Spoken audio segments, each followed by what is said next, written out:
এ ফাঁসি এ মরণ ফাঁস তৈরি করে তারা জোটবদ্ধভাবে টিউশন দেওয়া নেওয়ার কারবারি যারা। আমার রক্ত ঘাম নিংড়ানো পরিশ্রম প্রচেষ্টাকে পর্যুদস্ত করতে অন্য কিছু শিক্ষকদের সাথে ছাত্রছাত্রীদের দেওয়া নেওয়ার অপসংস্কৃতির হাত ধরে যারা। কিছু অভিভাবকও বাঁধেন বাঁধ, আমি সফল হওয়ার পরেও বাঁধেন আমাকে ফাঁদেনে মরণ ফাঁদ।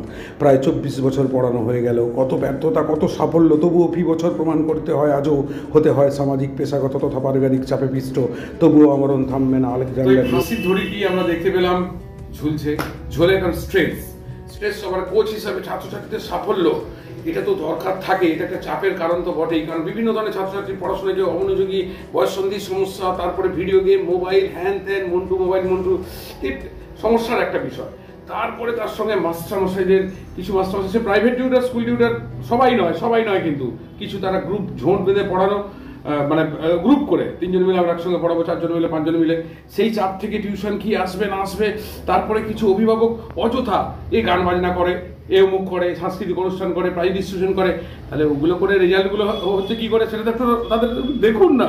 আর যদি ওটা ঠিক হয় তাহলে আমাদের এই পথটা ঠিক আছে, গান বাজনাটা, এই সাংস্কৃতিক অনুষ্ঠানটা, প্রাইজ ডিস্ট্রিবিউশনটা যদি ভুল হয় তাহলে রেজাল্টগুলো হচ্ছে কি করে, আর রেজাল্টটা যদি ঠিক হয় তাহলে এটা ভুল হচ্ছে কি করে। তো এই দেশে বিভিন্ন রকম এই দাড়ির চুলের অবস্থা পুরো বয়সের জন্য নয়, 40 পেরিয়েছি, সাদা হয়ে গেছে। সুতরাং আমরা কি ধরনের কাজ করি সেটা আমরা দেখি, তারপর বিচার করি। এবং আমার শহরে আমি সেই গীতার সেই কথাটাকে বায়োলজি এবং তার সঙ্গে নিয়ে কিভাবে বলছি সেটা শুরুতে দেখেই আমরা, তারপরে আমি আমার সমস্ত কিছু সবার সামনে তুলে ধরি। বন্ধু শত্রু যে যাই হন, একত্র হন, ঐকমত হন। পাতিজ বায়োলজি ফিনিক্স এইবার একটু অন্যরকম, যে আমাদের এই পথে এই সমস্যা নিয়ে, সুতরাং সমাধানে এই রেজাল্টগুলো, মাধ্যমিক, উচ্চ মাধ্যমিক, তার সাথে নিট, এই সব কিছু সব রেজাল্টগুলো তুলে ধরলাম। আর যেটা নিয়ে আমাদের সবচেয়ে বড় সমালোচনা, এটা মুভমেন্টের রকম, যেটা আমরা মিউজিক সিনেমা বলে আমরা প্রচার করি। এই যে জায়গাটা বাইসেপস ওর স্পেসি সংকোচন প্রসারণ সার্কুলার সিস্টেম, এটা সিনেমা। এই যে এখানে গিয়ে যে জায়গাটা হচ্ছে ছাত্রছাত্রীরা ইনভলভ। এরপর আমরা বাসের এটা যদি দেখি, বাস মডেলটা এখানে যদি এটা আমরা বাসের এই অংশগুলো, এটাকে ক্রস ব্রিজ যেটা মেশিনে থাকে, এই ক্রস ব্রিজটি ওই মাঝখানে যেটা এক পিন্ডাম এগুলো এগিয়ে আসছে, দেখাচ্ছি মডেলটা। মায়োসিন অলওয়েজ মায়োসিনটা ফিক্স আর এটা অ্যাকচুয়ালি এগিয়ে আসছে, এটাকে ক্রস ব্রিজ ধরা হয়। ক্রস ব্রিজ আঙুলটা নড়ছে সেই ক্রস ব্রিজকে মডেল করে, এবং তারা অ্যাক্টিনকে কেন্দ্রের দিকে টেনে নিয়ে চলে আসবে। অর্থাৎ আই ব্যান্ডের এটা কমে যাবে, এই ব্যান্ডের কি থাকবে না। মায়োসিন জায়গাটা আমরা দেখতে পাচ্ছি না, এটা মডেল আছে। তারপর আমরা যদি সেটা দেখি যে পর্দাযুক্ত নালিকারা ভিতরে যে অভিষেকটা সিস্টেম, মানে গঠন তৈরি করা মন্ত্রের স্টাইল কি। আর এই যে ছড়া, এটা আমাদের থিম।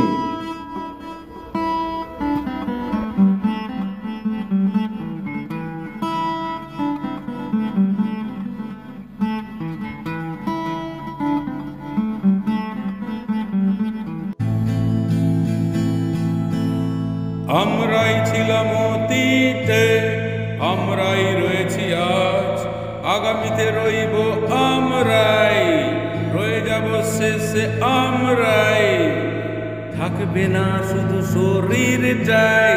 আমরাই ছিলাম অতীতে, আমরাই রয়েছি আজ, আগামীতে রইব আমরাই, রয়ে যাব শুধু আমরাই, থাকবে না শরীরটাই। কেন প্রথম প্রজন্ম, দ্বিতীয় প্রজন্ম, তৃতীয় প্রজন্ম করে ক্রসিং ওভার আর রিকম্বিনেশন শুক্রাণু ডিম্বাণুতে ভরে, এটাই বিখ্যাত প্রচলিত প্রজনন থিওরি বাইরে। এই থাকে নেপথ্যে করে বসে কারিগরি রে। কারণ হচ্ছে এই যে বাবা মার বৈশিষ্ট্য সন্তান সন্ততিতে যাচ্ছে, সেখান থেকে নাতি পুতিতে, মানে দাদু ঠাকুমা তাদের বৈশিষ্ট্য বাবা মা পাচ্ছেন, বাবা মার বৈশিষ্ট্য ছেলে মেয়েরা পাচ্ছেন। এইখানে এই দাদু দিদা নাতিদের ওই যে মিল, মানে কে লম্বা হবে কে বেটে হবে, এগুলোর সঙ্গে যে মিল খুঁজে পাওয়া, বা রঙে কে কালো ফর্সা বা চুলের রং, মানে বৈশিষ্ট্যগুলো পূর্বসূরিদের থেকে উত্তরসূরিতে যাচ্ছে এবং তারপরে আস্তে আস্তে জীবন শেষে মৃত্যু। এবং সেই মৃত্যুর ব্যাপারটা হচ্ছে কীরকম না, মৃত্যুহীন তত্ত্ব যেটা, এটাও সেই ক্রোমোজোমের মধ্যেই, মানে ওই বৈশিষ্ট্যের মধ্যেই একটা ব্যাপার এসে যাচ্ছে সেই গ্যামেটের হাত ধরে। এবার হচ্ছে ব্যাপারটা কি, যে মৃত্যু তো লুকিয়ে রয়েছে জিনে, মৃত্যু তো লুকিয়ে রয়েছে জিনে, কি ধনী দরিদ্র কি দিনহীন কি জীর্ণ কি মলিনে, মৃত্যু তো লুকিয়ে রয়েছে জিনে, কি ধনী দরিদ্র কি দিনহীন কি জীর্ণ কি মলিনে। মৃত্যুর পর মৃত্যুর পর মৃত্যুর পর কবরে কিংবা চিতাতে ঠাঁই, কেউ বাঁশিতে কেউ মাটিতে মিশে যাব, কেউ সমীরণ সংকোচে ভাসব হয়ে ছাই, ছাই ছাই ছাই ছাই ছাই, তবু কিন্তু কারোরই মুক্তি নাই, কারণ সবুজ উদ্ভিদ শুষে নেবে সেই কার্বন ডাই অক্সাইডটাই। মাটিতে মিশে যাবে যারা, মাটিতে মিশে যাবে যারা, মুক্তি কি আসলে পাবে তারা, সেখানেও রয়েছে পুনর্নবীকরণ। কিরকম, সারা জীবন ধরে কত জেদ অহংকার অহমিকা ধনুক ভাঙা পণ, সারা জীবন ধরে কত জেদ অহংকার অহমিকা ধনুক ভাঙা পণ, মৃত্যুর পর সেই তুমি আমি খনি জলবন, সারা জীবন ধরে কত অহমিকা অহংকার জেদ ধনুক ভাঙা পণ, মৃত্যুর পর সেই তুমি আমি খনি জলবন। সবুজ উদ্ভিদ করবে পরম যত্ন করে তাকে শোষণ, ছাই থেকে নিয়ে কার্বন ডাই অক্সাইড দেবে শর্করা, সালোক সংশ্লেষের মাধ্যমে করে শর্করার যোগান। তাই নিয়ে ফলমূল সবজি হয়ে ফিরবো আবার আমরা ওদের কাছে শক্তির যোগান। ভাবো জীবনের এই পুনর্নবীকরণ কি তত্ত্ব, কি বড় মহান। সুতরাং আবার বলি, আমরাই ছিলাম অতীতে, আমরাই রয়েছি আজ, আগামীতে রইব আমরাই, রয়ে যাব শুধু আমরাই, থাকবে না শরীরটাই। শরীরটাই বা কী করে, সবই তো পুনর্নবীকরণ, সবই পুনর্নবীকরণ। কিন্তু কেন এরকম সমস্যার মধ্যে আমরা পড়ি? কারণ আমাদের মনে আত্মবিশ্বাসের মারাত্মক রকমের একটা অভাব, আমরা অনিশ্চয়তায় ভুগি, আর সব সময় শুধু সবাইকে চোর চোর চোর চোর চোর করি কেন? এই যে ফাঁসির দড়িটা ঝুলান আসলে তাহলে কার? অবুঝ কিছু অভিভাবক এবং কিছু মাস্টারমশাই যারা নিজেদের স্বার্থ চরিতার্থ করার জন্য, সে প্রাইভেট টিউটার, স্কুলের মাস্টার সবাই হতে পারে, তারা গ্রুপ করে একটা সিস্টেমে পড়াচ্ছেন এবং আমাদের রেজাল্টটাকে পুরোপুরিভাবে নস্যাৎ করে দিচ্ছেন। শুধু তাই নয়, গান বাজনা করে, অমুক করে তমুক করে, যেগুলো বোঝে না তাদেরকে বোঝাচ্ছেন। সংস্কৃতি মানে নিজেরটার সঙ্গে অপরেরটা দেখা, আর প্রকৃতি মানে আমার যতটা অধিকার নেওয়া, আর বাকি অন্যের অধিকারটা ছিনে নেওয়া, এটাকে বলে বিকৃতি। তো এই বিকৃতি থেকে স্ট্রেস হয়, চাপ হয়। কিছু যেমন গার্ডিয়ানরা সবসময় যে রেজাল্ট ভালো হওয়ার পরও নাকি না অভ্যাস বসে তাকে পাঁচটাকে চেঞ্জ করতে হবে। আবার কেউ কেউ এমনি ইচ্ছে হলো না, ঠিক আছে প্রতি বছর আলাদা আলাদা করে শাড়ি কাপড় এসব কে বানানোর মতো করে আর কি। এই যে বিশ্বাসহীনতা শিশুটার মনে তৈরি হয়ে যাচ্ছে, কারোর প্রতি বিশ্বাস থাকছে না, তো সে এই মাটির প্রেম দেশপ্রেমের কি শিখবে? কি হবে তার? কিছু হবে? কেন হবে? তাহলে ক্রোমোজোম জিন ডিএনএ ব্যাপারটা কি? হ্যাঁ, এটি এইখানে যে মাটির প্রসঙ্গ উঠলো, যে এই মাটির হবে তার ক্রোমোজোম ডিএনএ জিন, সে কিন্তু এর সঙ্গে মেটাবলিক অ্যাক্টিভিটি, মেটাবলিক ব্যাপারগুলো সব একসঙ্গে থাকবে। সে এইখানের জন্যই সে কাজ করবে, সে দেশের জন্য কাজ করবে, দশের জন্য কাজ করবে, সমাজের জন্য কাজ করবে। কিন্তু যারা এই বিশ্বাসঘাতকতা বা এই ধরনের স্বার্থপরতার মধ্যে গিয়ে থাকেন, ভারতবর্ষ কিন্তু ডিএনএ, মোগল, হুন, তারপরে তুর্কি, তারপরে ফ্রান্সিস, তারপরে গ্রিক, কে কে আসেনি এখানে এবং তারা এখানে রয়ে গেছে। আর্যরা তো আমরা অনেক আগে এসেছিলাম, তারপর তার আগে সাঁওতালরা ওখানে তো ছিলই। তো এইখানে ডিএনএ গুলো কিন্তু ঘন্ট ঘট হয়ে গেছে, তারা এখানে এসছে, র্যান্ডম মিটিং হয়েছে, তাদের বিয়ে থা হয়েছে, ঘর সংসার করেছে, তো তাদের ডিএনএ গুলো তো তাদের অঞ্চলের। ভারতীয় ডিএনএ কখনো বিশ্বাসঘাতক হতে পারেনি, পারে না, পারবে না। মনোমালিন্য আমাদের মধ্যে থাকতেই পারে, কিন্তু আমরা সব এক। তো সুতরাং ডিএনএর ব্যাপারটা নিয়ে পরে আর একটু খোলসা করে বলছি, কিন্তু এইবার শুনবো কিন্তু চোর চোর চোর চোর চোর নয়। কেন এই সমস্যাগুলো হচ্ছে, কেন এই সমস্যাগুলো আসছে, এর সমাধান কি এবং কী বা হতে পারে আমাদের পরিত্রাণের উপায়? মনে, শৈশবের মনে বিষ ভরা যাবে না কোনোভাবেই। সব সমস্যার সমাধান কি? এইসব সমস্যার সমাধান একটাই, যারা গুরুমশাই শিক্ষক মশাই তাদেরকে করজোড়ে নিবেদন করি, শিশুর মনে বিষ ভরবেন না। একটা মাস্টারমশাই একটা ছাত্রকে বলছেন যে ও পতি স্যার, আরে সে তো ক্রিকেট খেলায়, গান বাজনা করে, সংস্কৃত রেজিস্ট্রেশন করে, খাওয়ায় দাওয়ায়, তাহলে রেজাল্টটা কোথা থেকে হয় মাস্টারমশাই? যে রেজাল্টগুলো হচ্ছে এগুলো কি আমার প্রাইভেট টিউটার পয়সাই অবস্থা দেখতে পাচ্ছেন, তো আমি কিগুলো কিনে ফেলি? ওগুলো তো সম্ভব নয়, এত রেজাল্ট কি করে হয়? স্কুল আমাকে রেজাল্ট দিয়ে দেয়, তাহলে আপনি স্কুলকে অবিশ্বাস করছেন, এটাকেও সিস্টেমটাকে অবিশ্বাস করছেন। তাহলে যদি হয়ে থাকে তাহলে আপনি ভুলভাল এরকম করে রটাচ্ছেন কেন? সুতরাং গুরুমশাই ফিরে আসুন, সেই চাণক্য, সেই দ্রোণাচার্য, সেই পরশুরামের সেই ভাবুন, সেই ধারার আমরা যদি ব্যবসা করতে নামি, এই বাচ্চাগুলোর কি হবে? এই বাচ্চাগুলো এগুলো শিখবে, বড় হবে এই বিষ নিয়ে, তারপর পরবর্তীকালে তারা যা পরে আপনার পিছনে পরে ছুরিটি ফাঁস করে ঘুষে দিয়ে চলে যাবে এবং আমি ছবি হয়ে যাব। বৃদ্ধাশ্রম খুলতে থাকবে, কারণ ছোট থেকে তো মনে বিষ, দিবানিশি অহর্নিশ, বিষেই সব জিনিস।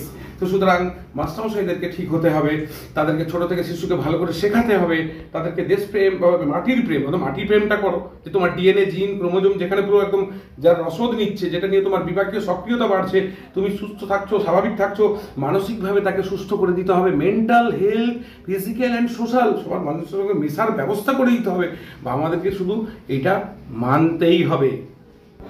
না মানলে সমূহ বিপদ, সুতরাং মানতেই হবে। আর সবসময় মনে অবিশ্বাসের বিষ, দিবানিশি অহর্নিশ, আর প্রত্যেককে চোর চোর চোর চোর চোর এই ভাবনা থেকে বেরিয়ে আসতে হবে। অভিভাবকদের কি করা উচিত? হ্যাঁ, তাহলে বাবা মাদের ভূমিকাগুলো কি হবে? বাবা মাদের ভূমিকা এটা হওয়া উচিত, ছোট থেকে শিশুকে মনে বিষটা না ভরা। এই যে তোমার টিফিন তুমিই খাবে, তুমিই করবে, তুমি খাবে, তুমি হাঁকবে না, সে নিজেই করতে হবে, আবার খাবার। কিন্তু এই যে স্বার্থপরতার বীজ ভরে দেওয়া, ও কিন্তু ফার্স্ট হয়ে, ওকে কোনোভাবেই এইটা সাপ্লাই দেওয়া যাবে না, কিন্তু বা তো আমি ফার্স্ট হই, ওকে কিন্তু কোনোভাবেই এটা খবরটা জানানো যাবে না। এই বীজটা কিন্তু আপনি ভরছেন একটু একটু করে। এ কিন্তু শিখে যাচ্ছে বাঁচতে হলে ধোঁকা দেওয়াটা। আজকে অন্যকে দিচ্ছে, কালকে আর একটা ভালো সুযোগ পেয়ে গেলে আপনাকে ধোঁকা দেবে না, তো তখন কি হবে? সে চক্রব্যূহ মাঝে বন্দী হয়ে আছে, অবস্থা হয়ে যাবে পুরো একবারে। আর মাস্টারমশাই যারা শেখাচ্ছেন মহাপাতক হয়ে নরকের ঘেউ কুত্তা হয়ে মরতে হবে, মানে সারমেয় হয়ে মরতে হবে আমাদের। তার কারণ আমরা যদি খারাপ সংস্কার বাচ্চাগুলোকে দিয়ে থাকি, তাহলে ভবিষ্যতে তারা বড় ডাক্তার হবে, মানুষকে পুরো পকেটকে পুরো টেনে ছিঁড়ে দেবে, মানে অন্য ফর্মের ডাকাত হবে আর কি। আবার ইঞ্জিনিয়ার হবে, বিদেশ চলে যাবে। এপিজে আব্দুল কালাম তো অত বড় লোক হওয়ার পর এখানেই ছিলেন, উনিও তো অশিক্ষিত লোক ছিলেন না। তো এরা এই মাটির প্রেমটাকে পুরো ধূলিসাৎ করে দিয়ে চলে যাবে। তো সুতরাং শিশু মনে বিষ কিছুতেই ভরা যাবে না যদি আমরা সুস্থ স্বাভাবিক হতে চাই। আমাকে দোষ দিয়ে লাভ কি? তো স্বাভাবিকভাবে চারদিকে যদি এরকম একটা সিস্টেম চলে থাকে, সেখানে আমি যদি একটু চেষ্টা করি সঙ্গে না থাকতে পারি, পুরো ব্যাপারটা দেখুন, দয়া করে পুরোটা দেখুন, আধা দেখবেন না। বললে গ্লাসের ভর্তি জল আধা ভর্তি বলুন, আধা খালি বলছেন কেন? কি করেছি আমি? না, দংশন নয় করতে হবে সমস্যার নিবারণ। সুতরাং সবাইকে একসঙ্গে জানাই একত্রিত হওয়ার এই আমন্ত্রণ। কারণ এই যে জায়গাগুলো যদি আমরা মস্তিষ্ককে ভাবি একটা পাওয়ার জেনারেটর, মানে শক্তির একটা উৎস, তো হরমোন মানে তার হচ্ছে যে মূল একদম আক্রমণ, এই আগুন জ্বালানোর মতো বিষয়, এটাকে নেভাতে হবে। কারণ এটা যদি জ্বলে যায় তাহলে কিন্তু খুব মুশকিল। সুতরাং কারেন্ট মস্তিষ্ক যদি ধরি, তো রেগুলেটর হচ্ছে কতটা কারেন্ট আমি ওতে দেবো ফ্যানটাতে, সেইটার উপর নির্ভর করছে।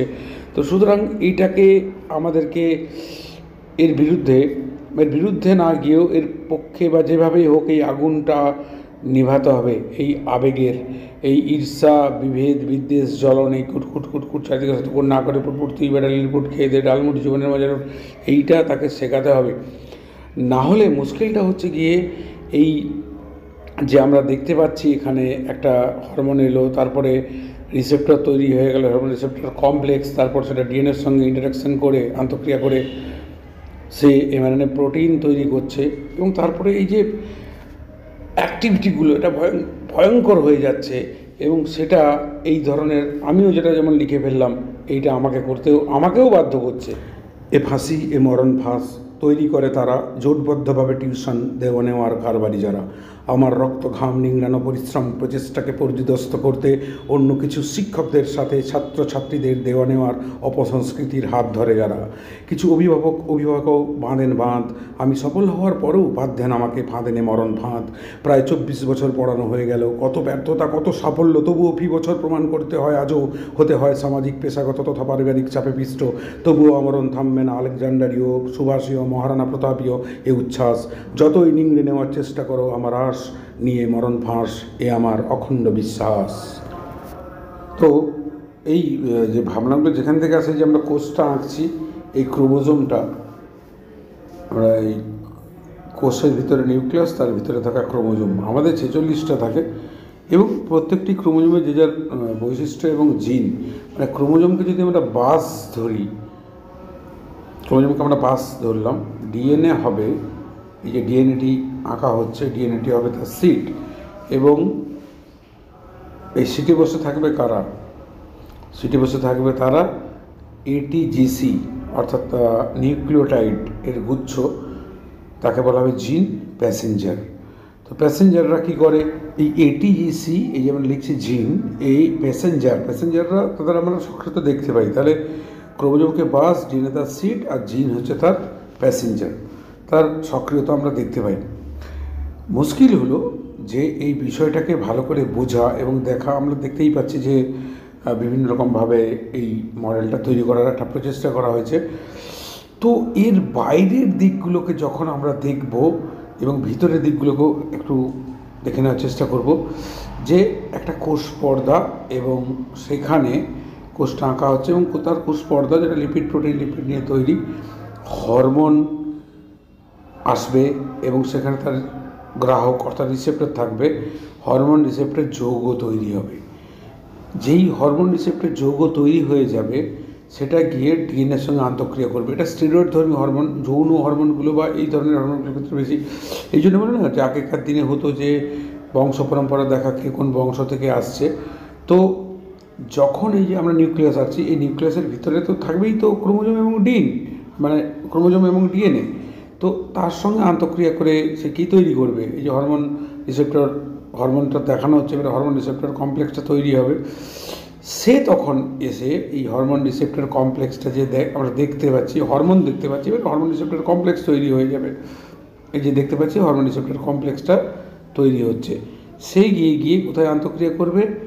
জিনোম, আমাদের ডিএনএর সঙ্গে। যে হরমোন রিসেপ্টর কমপ্লেক্স, সে গিয়ে ডিএনএর সঙ্গে আন্তঃক্রিয়া করবে এবং তারপরেই পুরো আমাদের ঘেটে ঘণ্টঘট এই বিষয়টা হয়ে যাবে অ্যাক্টিভিটি, সক্রিয়তায়। কে রেগে যাব, কে অমুক করবো, কে বেশি তার আস্ফালন থাকবে, কাম ক্রোধ লোভ লালসা মোহ আশ্চর্য, এগুলো পুরো দুমড়ে মুচড়ে একদম ছাড়খাড় করে দিয়ে চলে যাবে, যদি না মস্তিষ্ক স্থিতাবস্থায় থাকে। মস্তিষ্ক যদি ঠিক থাকে তাহলে কোনো সমস্যা নেই, কিন্তু মস্তিষ্ক বিভ্রান্ত হলে সে সেই পরিমাণ হরমোনকে রিলিজ করবে এবং অতিরিক্ত হয়ে গেলে যা হয়, বেশি খাওয়া, বেশি স্নেহ, সব কিছুই মারাত্মক হয়ে যায় এবং সেটা ভয়ঙ্কর। তখন কাম ক্রোধ লোভ লালসা মোহ আশ্চর্য চরম পর্যায়ে পৌঁছে যাবে এবং এই ডিএনএই তখন ডেঞ্জার হয়ে আমাদের সামনে উপস্থাপিত হবে, একটা ফাঁসির দড়ির মতো। সুতরাং ডিএনএকে ঠিক রাখতে গেলে, মানে এই জিনগুলোকে নিয়ন্ত্রিত করতে গেলে, হরমোনগুলোকে মস্তিষ্ককে স্থির ভাবনায়, বিষ ভাবনায় ভরলেই মস্তিষ্ক কিন্তু একটা সময়ের পর হাল ছেড়ে দিয়ে চলে যাবে এবং সেটা খুবই খুবই খুবই ভয়ঙ্কর হয়ে যাবে। তোমরা আসবে তো, তোমরা আসবে তো, যদি নতুন কোনো ক্লাস নিয়ে আমি এই চ্যানেলে আসি। তোমরা আসবে তো, তোমরা শিখবে তো, তোমরা আসবে তো। এটা 50 টাকার পরোটা পয়সার ব্লগ নয়, আমার 24 বছর ধরে পরিশ্রমের একটা খতিয়ান। এগুলো ডাক্তার যেহেতু সমাজেদেরকে বেশি মানে, এই জন্য এদের ছবি সবার আগে। কিন্তু অগণিত ছাত্রছাত্রী যারা আমাদের সঙ্গে সবসময় আছে, এটা তাদের জন্য আমার একটা ট্রিবিউট, সঙ্গে থাকে।